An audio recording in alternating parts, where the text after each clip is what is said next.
Om Shanti. Spark audio Sahajyoga book series का topic है स्मृति स्वरूप, पार्ट 5। अव्यक्तवाणी 15 जनवरी 83। महायज्ञ की महासेवा का प्रसाद खाया। प्रसाद तो कभी भी कम होने वाला नहीं है। ऐसा अविनाशी महाप्रसाद प्राप्त किया। कितना वैरायटी प्रसाद मिला। सदा काल के लिए खुशी, सदा के लिए नशा, अनुभूति, ऐसे सर्व प्रकार का प्रसाद पाया। तो प्रसाद बांटकर खाया जाता है। प्रसाद आँखों के ऊपर, मस्तक के ऊपर रखकर खाते हैं तो यह प्रसाद आँखों में समा जाए, मस्तक में स्मृति स्वरूप हो जाए, अर्थात समा जाए। अव्यक्तवाणी 18 फरवरी 83। वहाँ मेरा भाग्य। जो भी बाप दादा ने भिन्न भिन्न टाइटल दिए हैं, उसी स्मृति स्वरूप में रहने से उत्साह अर्थात खुशी स्वतः ही और सदा ही रहती है। सबसे बड़े ते बड़े उत्साह की बात है कि अनेक जन्म आपने बाप को ढूंढा, लेकिन इस समय बाप दादा ने आप लोगों को ढूंढा। भिन्न भिन्न पर्दों के अंदर छिपे हुए थे, उन पर्दों के अंदर से भी ढूंढ लिया ना। बिछुड़कर कितने दूर चले गए। भारत देश को छोड़कर कहाँ चले गए। धर्म, कर्म, देश, रीति रस्म कितने पर्दों के अंदर आ गए। तो सदा इसी उत्साह और खुशी में रहते होना। स्मृति स्वरूप बच्चों को तो सदा सर्व वरदान प्राप्त ही हैं। प्राप्ति स्वरूप बच्चे हो। अप्राप्ति है क्या जो प्राप्ति करनी पड़े। नष्टो मोहा बेहद संबंध के स्मृति स्वरूप और दूसरा बाप की हूँ। बाप सदा साथी है। अव्यक्तवाणी 13 अप्रैल 83। सभी श्रेष्ठ आत्माएं संगम युग का हीरे समान श्रेष्ठ मेला मनाने के लिए आई हैं, अर्थात हीरे समान अमूल्य जीवन का निरंतर अनुभव करने का विशेष साधन फिर से स्मृति स्वरूप व समर्थ स्वरूप बना रहे। उसका बाप से या अपने परिवार से या वरदान भूमि से अनुभव प्राप्त करने के लिए आए हैं। हीरे समान जीवन जन्म से प्राप्त हुआ, लेकिन हीरा सदा चमकता रहे, किसी भी प्रकार की धूल व दाग ना आ जाए। उसके लिए फिर पॉलिश कराने आते हैं। इसलिए आते हो ना। तो बाप दादा अपने हीरे समान बच्चों को देख हर्षित भी होते हैं और चेक भी करते। अभी तक किन बच्चों को धूल का असर हो जाता है, वह संग के रंग में आने से कोई को छोटा व बड़ा दाग भी लग जाता है। कौन सा संग दाग लगाता है? उसके मूल 2 कारण हैं व मुख्य 2 बातें हैं।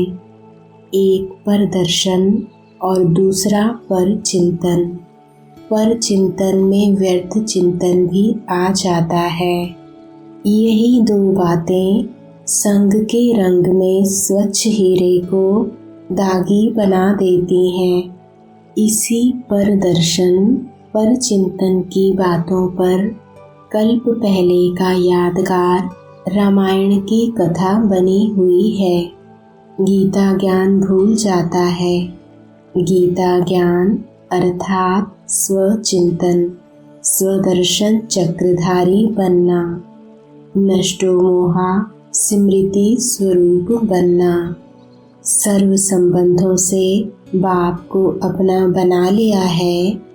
किसी भी संबंध में अभी लगाव तो नहीं है, क्योंकि कोई एक संबंध भी अगर बाप से नहीं जुटाया तो नष्टो मोहा स्मृति स्वरूप नहीं बन सकेंगे। बुद्धि भटकती रहेगी।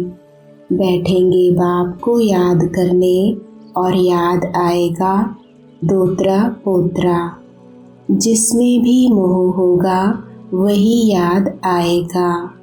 किसका पैसे में होता है, किसका जेवर में होता है, किसका किसी संबंध में होता। जहाँ भी होगा वहाँ बुद्धि जाएगी। अगर बार बार बुद्धि वहाँ जाती है तो एक रस नहीं रह सकते। याद और सेवा यह है डबल लॉक। इसी से सेफ रहेंगे। डबल लॉक अर्थात डबल बिजी। बिजी रहना अर्थात सेफ रहना। बार बार स्मृति में रहना यही है लॉक को लगाना। ऐसे नहीं समझो मैं तो हूँ ही बाबा का, लेकिन बार बार स्मृति स्वरूप बनो। अगर है ही बाबा के तो स्मृति स्वरूप होना चाहिए। वह खुशी होनी चाहिए। है तो वर्षा प्राप्त होना चाहिए। सिर्फ है ही के अलबेलेपन में नहीं, लेकिन हर सेकंड स्वयं को भरपूर समर्थ अनुभव करो। इसको कहा जाता है स्मृति स्वरूप, सो समर्थ स्वरूप। माया वार करने ना आए, लेकिन नमस्कार करने आए। अव्यक्तवाणी 14 अप्रैल 83।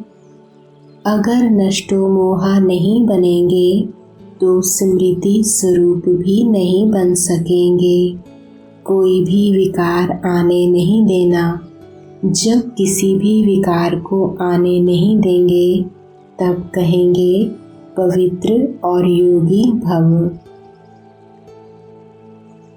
अव्यक्तवाणी 21 अप्रैल 83। मर्यादाएं हर कदम के लिए बाप दादा द्वारा मिली हुई हैं। उसी प्रमाण पर कदम उठाने से स्वतः ही मर्यादा पुरुषोत्तम बन जाते हैं। अमृत वेले से लेकर रात तक मर्यादा पूर्वक जीवन को अच्छी तरह से जानते हो। उसी प्रमाण चलना यही पुरुषोत्तम बनना है। जब नाम ही है पुरुषोत्तम है, अर्थात सर्व साधारण पुरुषों से उत्तम, तो चेक करो कि हम श्रेष्ठ आत्माओं की पहली मुख्य बात स्मृति उत्तम है। स्मृति उत्तम है तो वृत्ति और दृष्टि स्थिति स्वतः ही श्रेष्ठ है। स्मृति के मर्यादा की लकीर जानते हो। मैं भी श्रेष्ठ आत्मा और सर्व भी एक श्रेष्ठ बाप की आत्माएं हैं। वैरायटी आत्माएं वैरायटी पार्ट बजाने वाली हैं। यह पहला पार्ट नेचुरल रूप में स्मृति स्वरूप में रहे। देह को देखते भी आत्मा को देखें। यह समर्थ स्मृति हर सेकंड स्वरूप में आए, स्मृति स्वरूप हो जाए। सिर्फ सिमरण में ना हो कि मैं भी आत्मा, यह भी आत्मा, लेकिन मैं भी हूँ ही आत्मा, यह भी है ही आत्मा।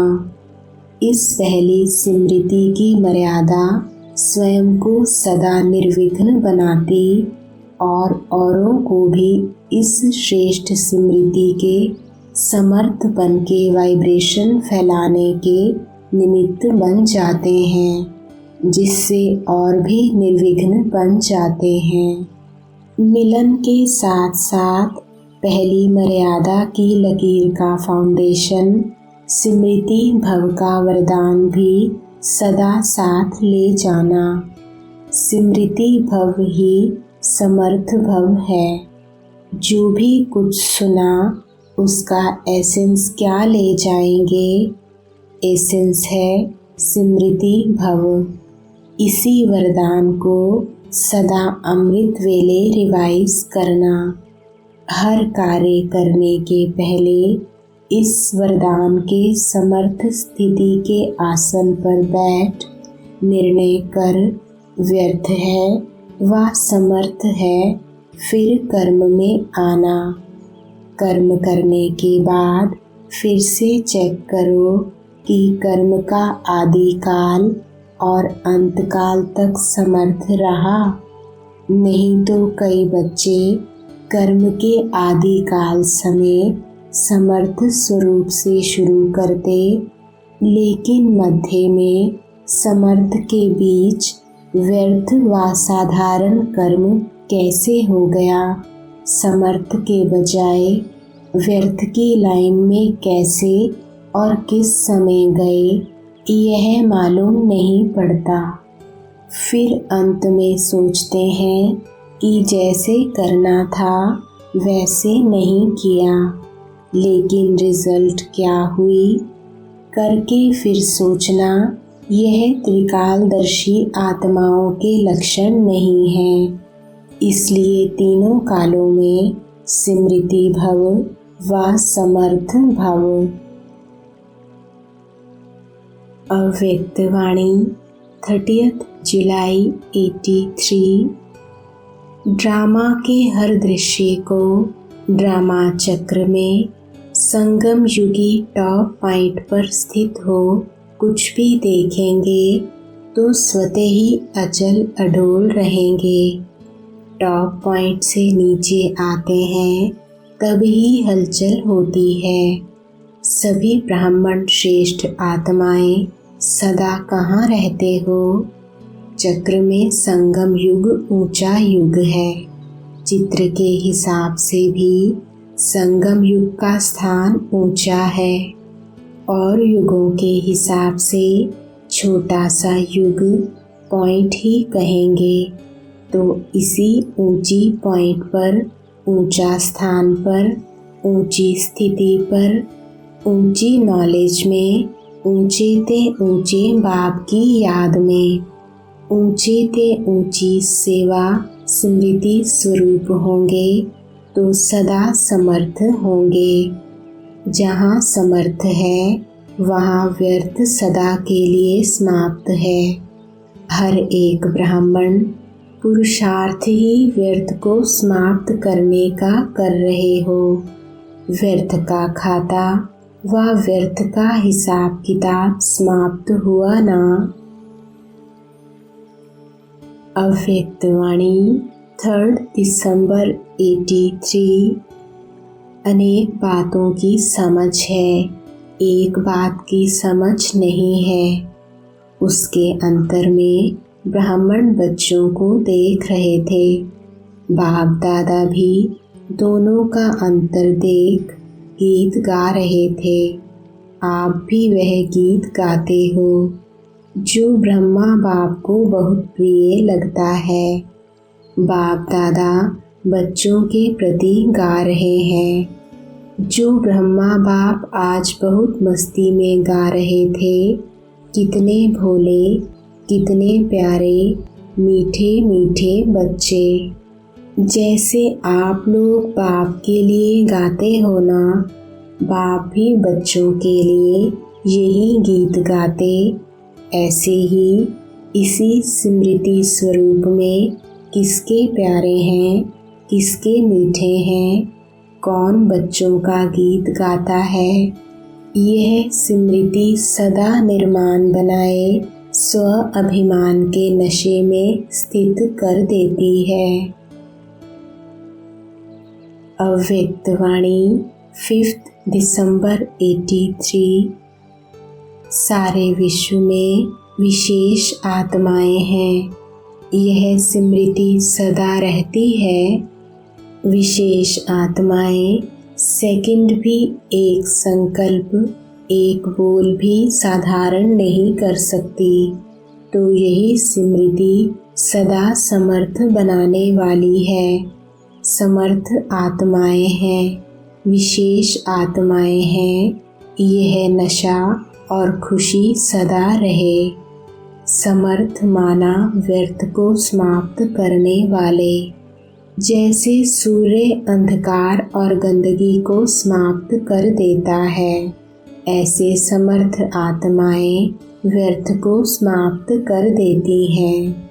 व्यर्थ का खाता खत्म। श्रेष्ठ संकल्प, श्रेष्ठ कर्म, श्रेष्ठ बोल, संपर्क और संबंध का खाता सदा बढ़ता रहे। ऐसा अनुभव है। हम हैं ही समर्थ आत्माएं। यह स्मृति आते ही व्यर्थ खत्म हो जाता। विस्मृति हुई तो व्यर्थ शुरू हो जाएगा। स्मृति स्थिति को स्वतः बनाती है। तो स्मृति स्वरूप हो जाओ। स्वरूप कभी भी भूलता नहीं।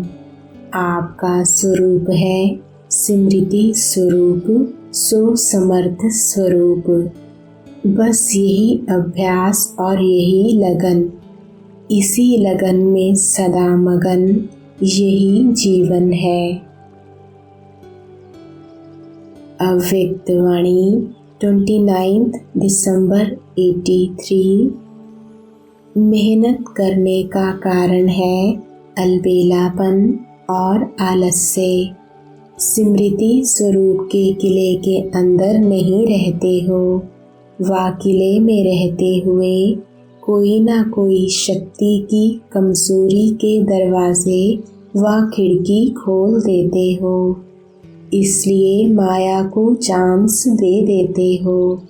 चेक करो कि कौन सी शक्ति की कमी है, अर्थात कौन सा रास्ता खुला हुआ है। संकल्प में भी दृढ़ता नहीं है तो समझो थोड़ा सा रास्ता खुला हुआ है।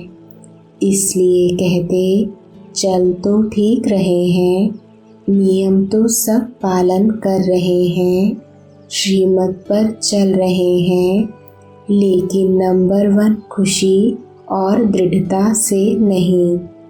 नियम पर चलना ही पड़ेगा। ब्राह्मण परिवार की लोग लाज के वश क्या कहेंगे, क्या समझेंगे, इस मजबूरी व भय से नियम तो नहीं पालन करते। दृढ़ता की निशानी है सफलता। अव्यक्त वाणी 22 फरवरी 84। अमृत वेले शक्तिशाली स्मृति स्वरूप का अनुभव करने वाले ही शक्तिशाली रहते हैं। अमृत वेला शक्तिशाली नहीं तो सारे दिन में भी बहुत विघ्न आएंगे। इसलिए अमृत वेला सदा शक्तिशाली रहे।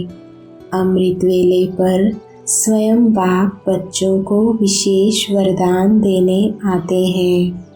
उस समय जो वरदान लेता है उसका सारा दिन सहज योगी की स्थिति में रहता है। तो पढ़ाई और अमृत वेले का मिलन, यह दोनों ही विशेष शक्तिशाली रहें तो सदा ही सेफ रहेंगे। अव्यक्त वाणी 15 अप्रैल 84।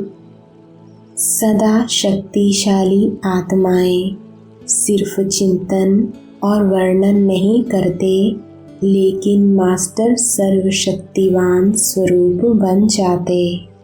स्वरूप बनना अर्थात समर्थ बनना। उनके हर कदम, हर कर्म स्वतः ही शक्तिशाली होते हैं। स्मृति स्वरूप हैं इसलिए सदा शक्तिशाली स्थिति है। शक्तिशाली आत्मा सदा अपने को सर्वशक्तिवान बाप के साथ कंबाइंड अनुभव करेगी और सदा श्रीमत का हाथ छत्र छाया के रूप में अनुभव होगा। शक्तिशाली आत्मा सदा दृढ़ता की चाबी के अधिकारी होने कारण सफलता के खजाने के मालिक अनुभव करते हैं। अव्यक्त वाणी 11 मई 84। आज लास्ट जन्म तक भी आप दाता के बच्चों के चित्रों द्वारा भक्त लोग मांगते ही रहते हैं। ऐसे विधि विधाता बन जाते जो अब तक भी चीफ जस्टिस भी सभी को कसम उठाने के समय ईश्वर का या इष्ट देव का स्मृति स्वरूप बनाए कसम उठवाते हैं।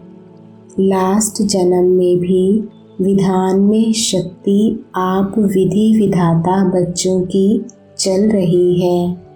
अपना कसम नहीं उठाते, बाप का या आपका महत्व रखते हैं। सदा वरदानी स्वरूप भी आप हो। अव्यक्त वाणी 19 नवंबर 84। बेहद के वैरागी अर्थात हर संकल्प, बोल और सेवा में बेहद की वृत्ति, स्मृति, भावना और कामना हो। हर संकल्प बेहद की सेवा में समर्पित हो। हर बोल में निस्वार्थ भावना हो। हर कर्म में करावन हार करा रहे हैं। यह वाइब्रेशन सर्व को अनुभव हो। इसको कहा जाता है बेहद के वैरागी। बेहद के वैरागी अर्थात अपनापन मिट जाए, बाबापन आ जाए। जैसे अनहद जाप जपते हैं, ऐसे अनहद स्मृति स्वरूप हो। अव्यक्त वाणी 17 दिसंबर 84। समर्थ संकल्प से सदा श्रेष्ठ शान के स्मृति स्वरूप रहते हैं। इस अंतर को समझते भी हो, फिर भी कई बच्चे व्यर्थ संकल्पों की शिकायत अभी भी करते हैं। अब तक भी व्यर्थ संकल्प क्यों चलता? इसका कारण जो बाप दादा ने समर्थ संकल्पों का खजाना दिया है, वह है ज्ञान की मुरली। मुरली का एक एक महावाक्य समर्थ खजाना है। इस समर्थ संकल्प के खजाने का महत्व कम होने के कारण समर्थ संकल्प धारण नहीं होता, तो व्यर्थ को चांस मिल जाता है। हर समय एक एक महावाक्य मनन करते रहें तो समर्थ बुद्धि में व्यर्थ आ नहीं सकता है। खाली बुद्धि रह जाती है, इसलिए खाली स्थान होने के कारण व्यर्थ आ जाता है। जब मार्जिन ही नहीं होगी तो व्यर्थ आ कैसे सकता? समर्थ संकल्पों से बुद्धि को बिजी रखने का साधन नहीं आना, अर्थात व्यर्थ संकल्पों का आवाहन करना। अव्यक्त वाणी 19 दिसंबर 84। फरिश्ते अर्थात सदा उड़ती कला वाले, नीचे ऊपर होने वाले नहीं, सदा ऊपर की स्थिति में रहने वाले, फरिश्तों के संसार में रहने वाले। तो फरिश्ता स्मृति स्वरूप बने, सब रिश्ते खत्म। ऐसे अभ्यासी होना। कर्म किया और फिर न्यारे। लिफ्ट में क्या करते हैं?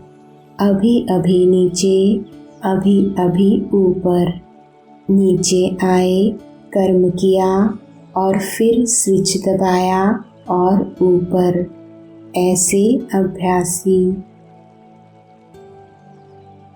अव्यक्त वाणी 14 जनवरी 85। शुभ चिंतन का आधार है शुभ चिंतक बनने का। पहला कदम है स्वचिंतन। स्वचिंतन अर्थात जो बाप दादा ने मैं कौन की पहेली बताई है उसको सदा स्मृति स्वरूप में रखना। जैसे बाप और दादा जो है, जैसा है वैसा उसको जानना ही यथार्थ जानना है और दोनों को जानना ही जानना है।